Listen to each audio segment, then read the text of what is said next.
Bonjour et bienvenue dans ce premier Kick Parade de 2022. Salut Swan. Salut Erwan, bonjour à toutes et à tous, et bonne année. Et voilà, on en profite pour vous souhaiter une bonne année. Bon, petite nouveauté, l'émission, on n'a pas révolutionné l'émission pour 2022, mais on a quand même accédé à une de vos requêtes, qui est d'insérer dans le top 10 des projets hors Kickstarter. C'était pas évident parce que l'émission s'appelle quand même Kick Parade, mais bon, tout évolue dans la vie, on va dire. Donc les projets d'autres plateformes qui doivent être dans le top 10 seront dans le top 10. D'ailleurs, on a un GameFound dans le top 10 cette semaine. Alors pour l'instant, je pense que ça sera Kickstarter et GameFound principalement parce que les autres plateformes en général ont moins de backers. Et puis il y a certaines plateformes où c'est plus de la précommande que des projets finalement. Oui, on en a longuement parlé avec Erwan, et c'est vrai qu'on se posait la question, notamment moi qui suis un backer de la traduction de Too Many Bones qui avait été fait sur Game on Tabletop, ou même des projets comme Sleeping God, etc. Peut-on vraiment parler de financement participatif ? Pour moi, on s'approche beaucoup plus de la précommande, avec évidemment pour objectif de voir si le public va répondre présent. Donc c'est des jeux qui sont pas forcément garantis, mais on n'est pas tellement dans du financement participatif. Il n'y a pas de stretch goal, il n'y a pas vraiment d'évolution, il n'y a pas beaucoup d'échanges avec les joueurs. Pour moi, on serait un petit peu hors sujet, donc on vous évoquera ce genre de projet dans les nouveautés, mais de là à l'inclure dans le top, ça me semble un peu pas très pertinent. Ouais. Et on va commencer par le numéro 10. Alors numéro 10, c'est un petit jeu qui s'appelle Boba Mahjong. Et c'est un relaunch, comme on dit. C'est-à-dire qu'il a déjà été lancé, il a été annulé et ils le remettent sur le tapis. C'est un tout petit jeu de cartes aux couleurs pastel, choupinou, avec des dessins rassurants. Et il va falloir faire... C'est quoi alors? C'est quoi ces trucs de... C'est encore une fois, c'est des boissons sucrées voilà, à base de thé, de fruits. Et c'est des trucs de Californiens, ça. Voilà. Mais d'ailleurs, c'est assez drôle parce que c'est pas le premier jeu qu'on voit sur ce sujet-là, en fait. Enfin, mais non, il me semble qu'on en avait vu un, ouais. Ouais, on avait un sur le bubble tea. C'est ça, les bubble tea. Ok. Et donc voilà, donc il faut mélanger vos ingrédients pour faire des points de victoire, pour faire la boisson la plus merveilleuse possible. Bon, c'est du tout petit jeu, hein. Mais mine de rien, 583 contributeurs et 13 230 €. Et en plus, il reste 20 jours, donc ils ont le temps de monter. Alors, à noter quand même que sur cette campagne, c'est aussi l'occasion de reprendre des précédents jeux de cet éditeur, avec une espèce de roll and write dans un univers kawaii chibi Japon, un jeu aussi sur les macarons. Et pour ceux qui seraient vraiment tentés par ce jeu Boba Mahjong, il est disponible sur Tabletopia. Ouais. Voilà. Donc vous pouvez l'essayer si vous êtes tenté. 9ème position, c'est encore un truc choupinou. Puzzle Strike numéro 2, 65 000 €, 652 contributeurs, plein de jours encore, pratiquement un mois. Là, on va être plutôt dans l'univers Petit Poney Barbie, avec une confrontation de héros qui vont utiliser des gemmes de couleurs improbables. Du violet paillette, du bleu paillette, du rose paillette et du vert paillette, pour essayer de décrocher un sceptre Fisher Price, hein, je ne sais pas d'autre mot, contenant des pouvoirs immenses. Voilà, donc c'est vraiment, ouais, là c'est vraiment ciblé enfant, quoi, j'ai l'impression. Ouais, bah il y a un côté très, ce qu'on appelle dans les mangas japonais, très Magical Girl. Ouais, c'est ça, Donc, Magical Girl. tu vas choper un objet en plastique qui va te transformer, et là c'est sur une espèce de jeu de confrontation à base de gemmes. Moi je trouve que c'est marrant d'avoir adapté cet univers-là, qui finalement est assez absent, s'y prête plutôt bien. Par contre, le look façon jeu mobile, je suis pas... Alors je sais que c'est inspiré d'un jeu mobile, pour le coup. Mais c'est vrai que je trouve que ça rend pas très très bien sur les cartes. On en arrive un peu à ce qu'on avait pu reprocher à Skyrim l'année dernière, c'est-à-dire que c'est pas très très esthétique, quoi. L'impression d'avoir des captures d'écran adaptées sur des cartes, Ouais. c'est pas terrible, alors que le reste du matériel a l'air d'être plutôt exigeant, donc je trouve ça dommage de s'être perdu de ce côté-là. Bon, même si ça doit parler, je suppose, aux joueurs du jeu, et visiblement ça fonctionne. Mais c'est un peu dommage, c'est un peu mon point noir, enfin, hormis le fait qu'effectivement je ne suis pas du tout le public visé, mais je trouve ça bien d'élargir un peu son champ des possibles. Ouais, bah ils ont pas voulu prendre de risques. En tout cas, c'est pareil, lui, on peut l'essayer sur Tabletopia. 8e position, on revient à quelque chose de un peu plus austère. Ça s'appelle Blason. C'est très joli. C'est l'univers médiéval.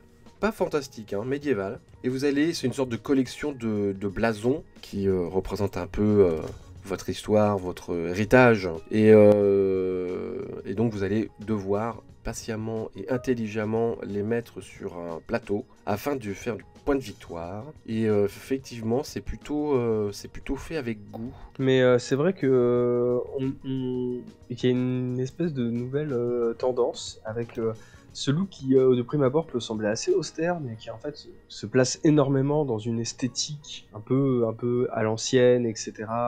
Et en fait, je trouve qu'en termes de lisibilité, ça marche vachement bien. Moi, bon, je suis pas passionné des blasons. J'avoue que j'ai oublié comment on appelle cette passion que les gens peuvent avoir sur les blasons. Ça a un nom. Si vous vous en rappelez, vous pouvez le dire dans les commentaires. Mais je trouve que effectivement, le jeu a de la gueule et il a l'air de. Enfin, il vit son sujet jusqu'au bout, jusque dans l'esthétique. Et ça, je trouve ça plutôt sympa. 7e position, alors c'est pareil, c'est un jeu qui avait été annulé et qui revient, c'est Collab. C'est un jeu sur des scientifiques fous qui vont devoir créer alors ça dépend, vous avez plusieurs orientations selon le personnage que vous choisissez. Vous avez plutôt celui qui est dans les créatures infectes, l'autre qui est plutôt dans les inventions mécaniques, l'autre qui est plutôt dans les potions. Donc ils ont chacun un peu leur spécialité. Et tout cela va se rencontrer sur un plateau principal où vous allez récupérer des dés afin de débloquer vos cartes. Donc c'est un jeu de distribution de dés, de placement de dés.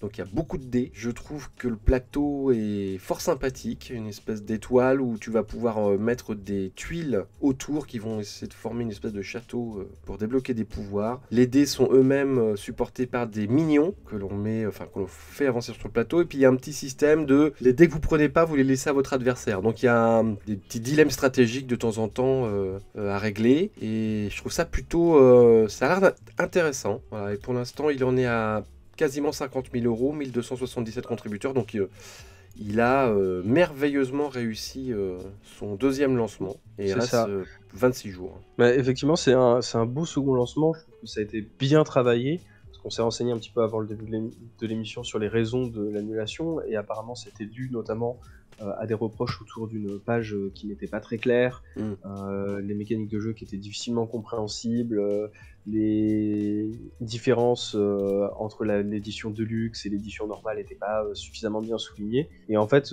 c'est une petite boîte qui avait constaté qu'il y avait quand même beaucoup de gens qui semblaient être intéressés sur les différents réseaux sociaux autour de leur jeu, mais que finalement assez peu avaient participé. Donc ils ont fait un sondage, ils ont pris un peu la température, ils ont relancé la campagne, et ça se relance très bien. Je trouve que la page est extrêmement claire. Ah oui, ça, clair. Ça fait vraiment plaisir. Très belle page. Je mettrais peut-être juste un petit bémol sur le choix des couleurs pour les figurines de l'édition Deluxe. Parce que je pense, même si les figurines ne se ressemblent pas, évidemment, mais je pense qu'on a nos amis daltoniens, et je trouve que orange, jaune, vert, c'était pas forcément la palette de couleurs la plus la mieux pensée. Mais hormis ça, je trouve que le jeu est très bien. Il va proposer un mode solo qui a l'air intéressant, avec évidemment une énorme édition collector, avec dedans une petite peluche de chaque Toulouse. Voilà. Et ça n'a pas de prix. Ça n'a pas de prix. Enfin si, ça vaut 100 $. Ah merde. Quand même. Voilà, mais en tout cas oui, très belle campagne, et félicitations aux créateurs qui ont réussi à rebondir de cette manière-là, qui se sont pas laissés abattre et qui ont cru à leur projet, donc une belle campagne. 6e position, là on quitte Kickstarter pour arriver sur GameFound. C'est le nouveau Mythic Games en partenariat avec un autre éditeur qui s'appelle Soul Loser Game. Et pourquoi ils sont en partenariat? Parce que c'est Rise of the Necromancers et ça fait partie de ce que Mythic Game appelle la Phoenix Line. Alors, Phoenix, comme cet animal qui renaît de ses cendres, c'est un peu...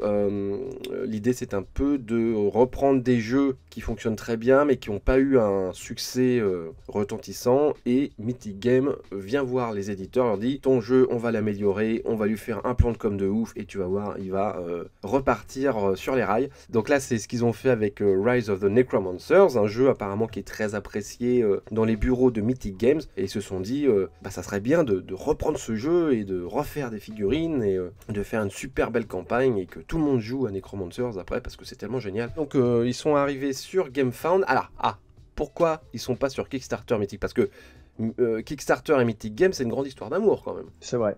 Eh ben j'attends la réponse, Swan. Ah, tu veux que je te la donne? Ah, je pensais que comme c'était toi qui m'as filé l'info, je m'étais dit que tu allais... que j'allais pas te couper l'herbe sous le pied. Bah non, mais je peux te retourner la question. Mais dis donc, Erwan, après une telle histoire d'amour entre Mythic et Kickstarter, pourquoi se retrouve-t-il sur GameFound? Peux-tu nous expliquer? Bon, c'est très simple en fait. C'est parce que depuis quelques mois, Kickstarter a changé ses règles et les créateurs ne peuvent plus indéfiniment lancer des campagnes sans avoir livré un minimum de projets. Voilà. Tout est dit, je pense qu'on peut... Pas être méchant avec Mythic Games, mais alors ils sont vachement améliorés parce qu'ils ont appris de leurs erreurs, ça c'est vrai.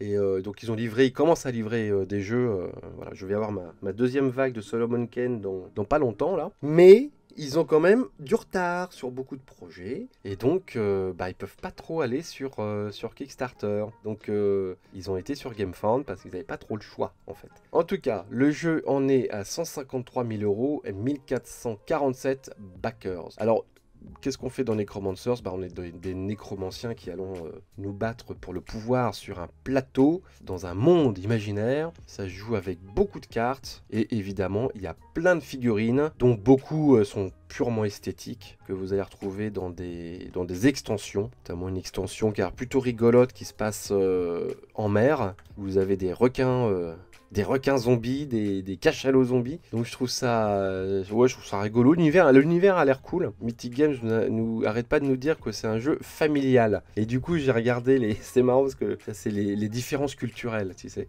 Parce que t'as Mythic Games qui dit oui, c'est un jeu familial, c'est facile, il est simple. Et puis là, t'as les youtubeurs américains qui disent familial quand même, c'est très gothique, ça fait peur pour les enfants, je suis pas sûr qu'on puisse dire que c'est familial. Non, évidemment, quand tu dis familial, Leonidas Vesperini, c'est pour dire qu'il est accessible dans sa complexité, voilà, à des plus jeunes, pas parce que effectivement c'est le monde de Disneyland, hein, voilà.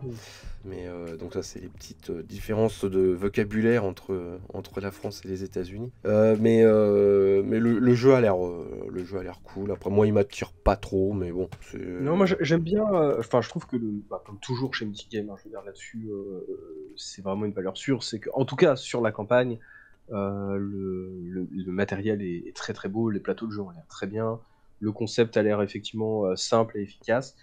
Je me pose juste aujourd'hui cette question, alors qu'on est quand même en pleine restructuration du monde du jeu de plateau, du monde économique de manière générale, du bien fondé d'avoir un jeu kiloplastique de cette envergure. Je me demande, est-ce que c'est vraiment pertinent aujourd'hui de lancer une campagne avec une boîte plus trois boîtes d'extension remplies uniquement de figurines en plastique. Voilà, là on est sur du débat idéologique. Ouais, je trouve ça peut-être un peu décalé par rapport aux enjeux d'aujourd'hui et de la manière dont le jeu plateau commence un peu à se réinventer lui-même. Oui. Ça fait presque old school en fait. Mythic Games, de toute façon, le modèle de Mythic Games est, oui, il est pas dans la nouvelle tendance, ça c'est sûr. Hein. Ils font des jeux avec beaucoup de matériel, avec beaucoup d'extensions, avec beaucoup de plastique. Et voilà, parce que c'est une boîte qui fait des gros jeux, qui ont un amour de la figurine, hein, comme nous tous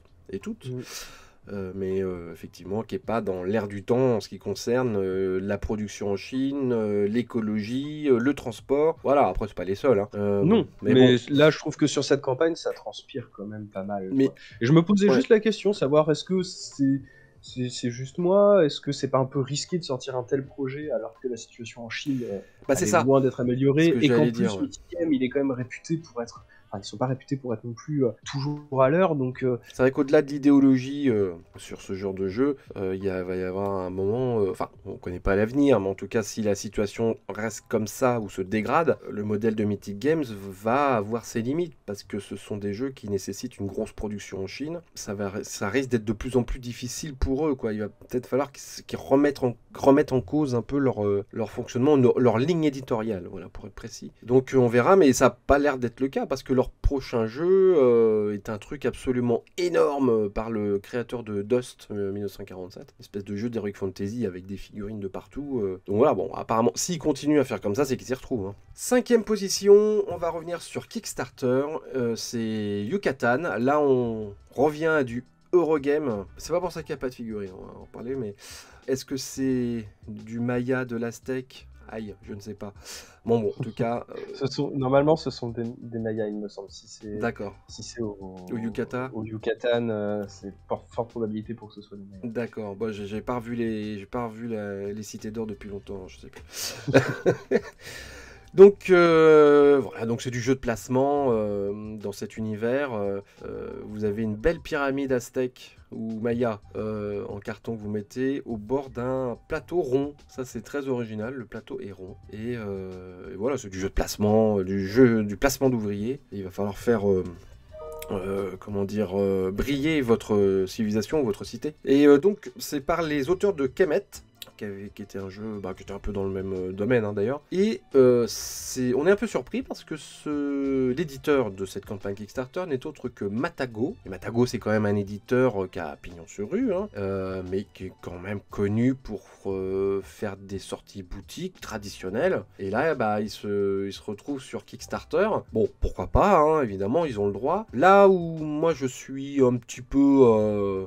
je suis pas très content, c'est que évidemment il y a une version française du jeu, puisque c'est un éditeur français, mais qu'il n'y a aucune page dédiée en français au jeu, et il n'y a aucune vidéo en français. Alors, il y a certes une vidéo qui a été faite par Matago d'ailleurs, ils n'ont pas demandé à des youtubeurs, ils l'ont fait eux-mêmes apparemment, qui est en anglais sous-titré français, mais je veux pas être un espèce de vieux con réac régressif, mais qui peut-être a le droit de penser que sa langue natale a le droit de citer sur Kickstarter, tu vois. Je sais, je suis pas Startup Nation, mais je trouve que de la part d'un éditeur français qui va compter aussi sur les backers français pour réussir leur campagne, je trouve qu'une vidéo en français, c'est quand même un peu le minimum syndical. Et la page en français aussi. Mais je suis plutôt d'accord avec toi, moi, Erwan, mais je pense qu'on n'est pas les seuls, puisque c'est une critique qui revient assez régulièrement.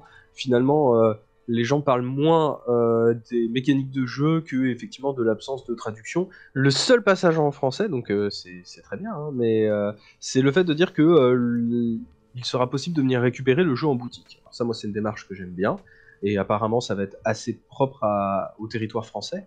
Mais effectivement, je veux dire, on l'a vu même avec la page de Mythic Game juste avant.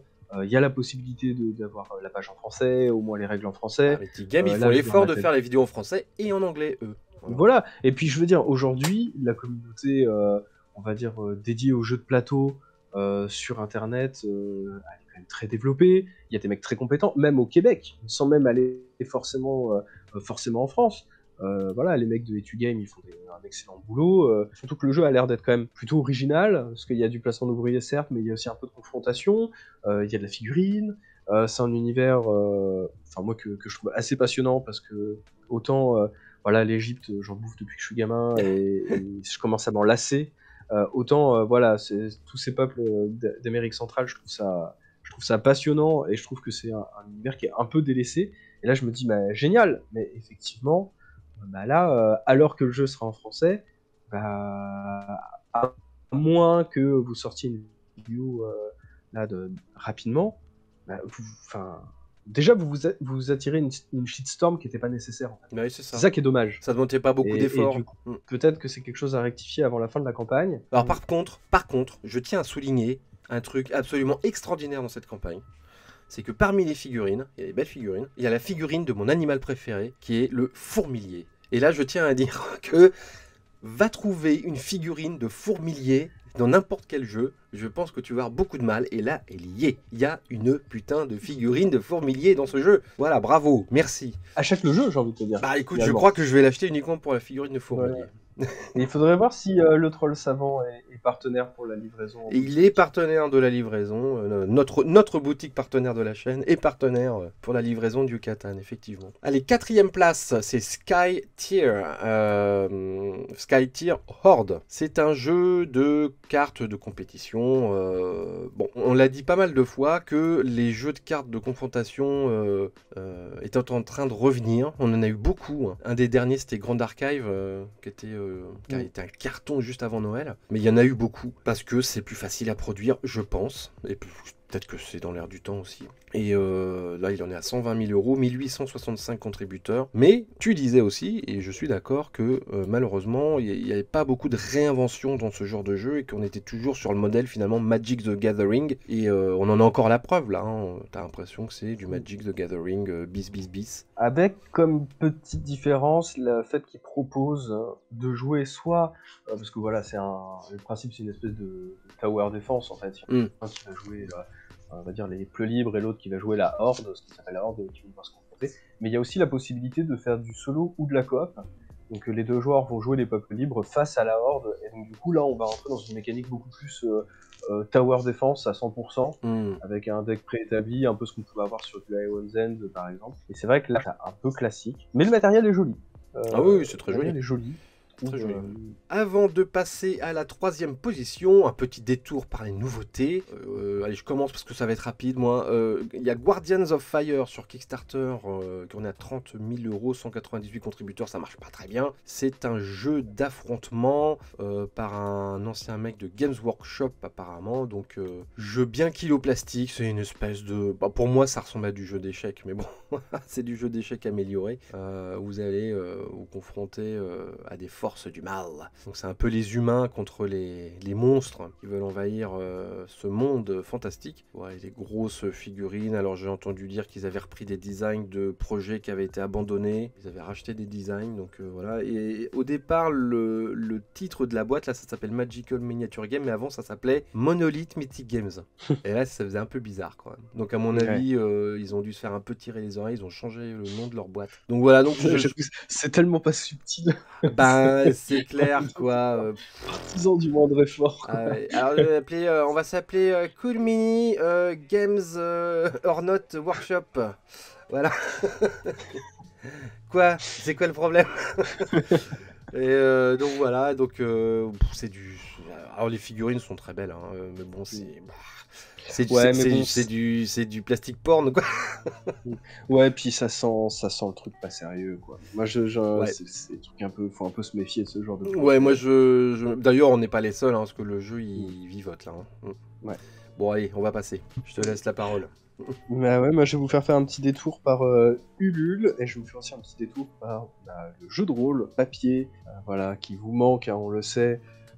Mais là, on fait une petite exception parce que c'est un jeu qui est traduit en français sur une plateforme française. Donc c'est un jeu italien à la base, une extension qui peut se jouer avec Donjons et Dragons 5e édition, qui va se passer dans une Italie un peu fantastique, inspirée, donc il cite des auteurs de l'époque, que ce soit Dino Buzzati, Umberto Eco, voilà, il y a un petit peu de l'enfer de Dante. Le matériel est magnifique, moi je suis extrêmement fan du design qui a été choisi, les cartes, moi je les trouve sublimes. On retrouve un côté, alors ils disent fantasy spaghetti, donc une ambiance un peu roublarde, et dans une Italie de la Renaissance, et très inspiré effectivement des westerns de Sergio Leone, comme c'est indiqué sur la campagne. Et pour celles et ceux qui sont adeptes de jeux vidéo, je trouve qu'on retrouve vraiment l'ambiance de la seconde extension de The Witcher qui s'appelait Blood and Wine, qui se passait pareil dans un monde de Toussaint qui ressemblait un petit peu à cette Italie un peu fantasmée. Et je trouve qu'il y a une ambiance un peu sale, chaude, méditerranéenne que je trouve plutôt sympa. Ouais, ça a l'air chouette, hein. Ça s'appelle, je sais pas si t'as dit le titre d'ailleurs, c'est Brancalonia, si tu l'as dit peut-être. Ouais, peut-être, je sais plus, mais Brancalonia, on vous le répète, parce qu'effectivement c'est une belle campagne. Le jeu est assez accessible parce que pour 30 €, tout le matériel est fourni en format PDF. 80 €, vous avez le livre de base, l'extension, plus les cartes et l'écran de jeu en PDF. Et puis finalement, vous avez un all-in, si vraiment pour les plus hardcore d'entre vous, mais ça reste du très très beau matériel. Et alors moi Voilà. j'ai le kit de découverte de Brancalonia. Pourquoi? Parce que ça faisait partie des stretch goals d'une campagne de Encyclopédia d'Agathe Studio. Et je pense que c'est Agathe Studio là parce que le projet c'est un projet de camarade Agathe. Donc j'imagine que ça doit être en rapport. Et dans les stretch goals de l'encyclopédie, qui était un supplément pour Dragon, il y avait beaucoup de stretch goals, et notamment ce kit de découverte de Brancalonia que j'ai entre les mains en ce moment même. Et ça a l'air bien cool. Et en tout cas, vous pouvez faire toute confiance à ces éditeurs parce que le matériel est superbe, quoi. Les bouquins sont superbes. C'est un très beau boulot d'édition. Donc, voilà. Brancalonia, mais c'est marrant. J'aime bien le côté un peu western spaghetti version Donjons et Dragons. Je trouve que c'est rigolo, quoi. C'est super original, quoi. Voilà. Ouais. Et ben écoutez, il en a 83 000 euros d'ailleurs. On l'a pas dit. 675 contributeurs, c'est pas mal, il reste 5 jours. Voilà, bah écoute, on va revenir aux 3 premiers de Kickstarter. Troisième position, on va revenir en enfance, enfin, à ton enfance, Swan. Parce que je sais que ça te fait plaisir. C'est Catapult Foiled Hydra. Donc c'est une série, hein, le premier était sorti en boutique d'ailleurs. Vous allez construire une tour, enfin des remparts, et vous allez essayer de défoncer les remparts de l'adversaire d'en face avec des catapultes. Mais en vrai, hein, c'est pas un jeu où tu mets des placements et des figurines et machin. Tu as vraiment une catapulte en plastique et avec des boules en plastique et puis tu défonces le mur du mec en face. Voilà, donc là il y a une extension qui sort. Je sais pas exactement. Alors il y a tellement de trucs. Là tu as une espèce de volcan, tu as un dragon, un bateau. Les mecs ils savent plus quoi inventer, quoi. Ça devient un truc, ça devient une gameplay mobile le truc, quoi. On en parlait un petit peu au début de l'émission avec Erwan et c'est vrai que c'est des jeux avec lesquels j'ai grandi, mais j'ai toujours vu ça comme des jouets et pas tellement comme du jeu de société. C'est assez drôle de voir que bah là ils font ça avec des mécaniques, avec un système de cartes, de règles, alors que finalement c'est juste des gens qui tirent des boules sur d'autres gens. Mais c'est vrai que c'est plutôt sympa. Il y a des références un peu marrantes. Moi, étant un grand fan des Monty Python, la petite figurine qui fait écho aux Français dans le film des Monty Python Sacré Graal me fait bien marrer. Voilà, si vous avez des enfants, ça reste une valeur sûre, mais ça reste aussi du kilo plastique et on en revient à ce débat tout à l'heure. On va peut-être pas réouvrir, mais en tout cas, je trouve ça rigolo cette nouvelle gamme de jeux des années 90, un peu remis au goût du jour. On avait le jeu l'île infernale, on a vu la tour noire et maintenant celui-ci. Pourquoi pas? C'est sympa de voir que ben voilà, ça va connaître une seconde jeunesse. Deuxième position, c'est Viscounts Gates of Gold plus Keepers of Keys. Donc ce sont des extensions pour Vicomte du Royaume de l'Ouest. Donc c'est vraiment un jeu qui cartonne, quoi. C'est vraiment un jeu qui cartonne et qui a de nouvelles extensions. Il y avait aussi une espèce de variante, c'était Pillard de la mer du Nord, il me semble. Oui, c'est ça en fait. Enfin, c'est toute une gamme avec, je sais plus, il y a les paladins, il y a les architectes. C'est une gamme, en fait, ça se passe dans le même univers, avec des personnages qui vont passer d'un jeu à l'autre, etc. Et je trouve ça plutôt sympa, justement, de développer tout un lore autour d'un jeu les mécaniques varient, mais on est beaucoup plus proche du placement d'ouvriers, par exemple, du jeu de stratégie, etc. Donc finalement, les personnages, à la base, ne sont là que pour appuyer le thème, et le fait de tout placer dans le même univers fait que, voilà, on a un thème qui est poussé à l'extrême et qui a son lot de fans, mais ça signe aussi le retour de la Big Box, finalement. Est-ce que c'est pas notre Big Box du mois, enfin de la semaine? Ah bah sûrement. Ouais, parce qu'il propose la Collector Box avec la possibilité de mettre le jeu de base plus toutes les extensions. C'est-à-dire qu'il y a un moment donné, quand tu commences à avoir beaucoup d'extensions, t'es bien content d'avoir une boîte pour tout ranger dedans, quoi, qu'il n'y en ait pas partout. C'est ça. Et bon, après, la campagne en soi ne propose pas grand-chose de plus, si ce n'est effectivement le jeu a la possibilité de réapprovisionner, d'obtenir cette big box, etc. Mais il n'y a pas vraiment de stretch goal, il n'y a pas de pledge manager. Voilà, ça reste de la précommande. Voilà. En tout cas, il en est à 305 000 euros, 3297 contributeurs, et il reste une petite quinzaine de jours avant la fin. Et premier sur Kickstarter cette semaine, c'est Final Girl au singulier, Series 2.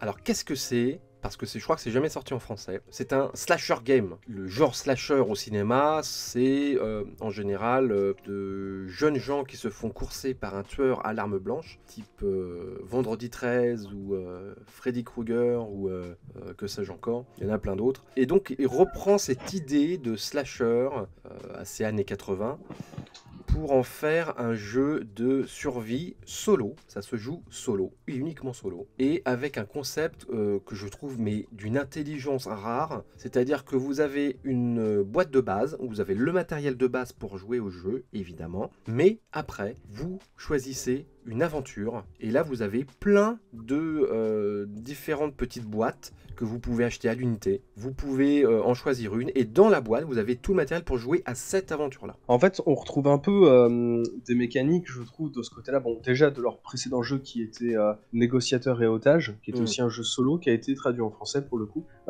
avec un plateau qui est assez similaire. Jeu solo, pareil, où il va falloir avec des decks de cartes, et des decks de cartes qui s'achetaient pareil en boutique, un peu genre cartes à collectionner, avec à chaque fois des nouveaux scénarios. Mais aussi d'une certaine manière, dans ce que tu expliques, je trouve qu'on retrouve un peu des mécaniques à la Time Stories. Jeu qui a eu un bel engouement il y a quelques années, puis finalement qui a un peu retombé avec la sortie de la saison 2 et le fait voilà, du jeu un peu jetable. Mais il y avait un peu ce côté-là avec une boîte de base, avec le matériel, puis ensuite t'achètes voilà, l'extension, l'histoire qui te convient, sauf que là il y a l'air d'avoir beaucoup plus de rejouabilité, et puis surtout voilà, si t'es un peu fan de cinéma d'horreur, là c'est du fan service. C'est clair. Mais je pense qu'on a tous les deux tilté sur l'extension The Thing. Ouais, il y a un truc qui se passe en Antarctique, enfin en Antarctique je suppose, mais en tout cas dans le Grand Nord, et qui fait penser largement à The Thing. Mais bon, tout y passe, hein. T'as le lac de Vendredi 13, enfin t'as tout. Et ce qui est marrant, c'est que les petites boîtes d'aventure, donc t'as une meuf en couverture d'ailleurs, au niveau du design c'est très sympa. Et ça ressemble à des vidéocassettes, évidemment VHS. Et vous avez le tueur qui va avec, mais tout est interchangeable, hein. C'est-à-dire que tu peux prendre une nana d'une aventure pour le mettre avec un tueur d'une autre aventure, etc., etc. Et à chaque fois, ça change de décor. Vous avez le petit plateau dans chaque histoire. Et évidemment, la Final Girl, c'est toujours la survivante qui prend les choses en main un petit peu, hein. C'est-à-dire que dont l'instinct de survie est un peu plus développé que les autres et qui ne se fait pas massacrer et qui essaye de s'en sortir coûte que coûte. Donc c'est cette Final Girl que vous allez interpréter. Et je trouve que ça a l'air vraiment excellent. La mécanique est vraiment très sympa aussi. J'ai regardé une vidéo explicative. Et non, voilà. Et puis après, vous avez en option des figurines si vous voulez. Parce que sinon, c'est du meeple, c'est du matériel assez simple. Mais je trouve, tu vois, par exemple, les pledges sont très intelligents. Tu peux acheter que la core box si t'as déjà, si tu veux prendre que la core box et une aventure, tu peux le faire pour tester le jeu. Tu peux prendre juste les aventures de la saison 2 sans prendre la core box, parce que sinon si t'avais déjà pledgé la saison 1. Je trouve que c'est souvent quand même le choix et la stratégie des pledges est un certain écho à l'intelligence et la bienveillance de l'éditeur. C'est vrai. Et là c'est le cas, quoi. Je trouve que les pledges sont vraiment superbement pensés, et tu t'en as vraiment pour ton argent, tu te fais pas arnaquer, et je trouve que le système de jeu est super rigolo, quoi. Enfin, c'est super bien pensé. Après, c'est le genre de jeu, faut voir aussi la distribution qu'il connaîtra hors Kickstarter, pour le coup.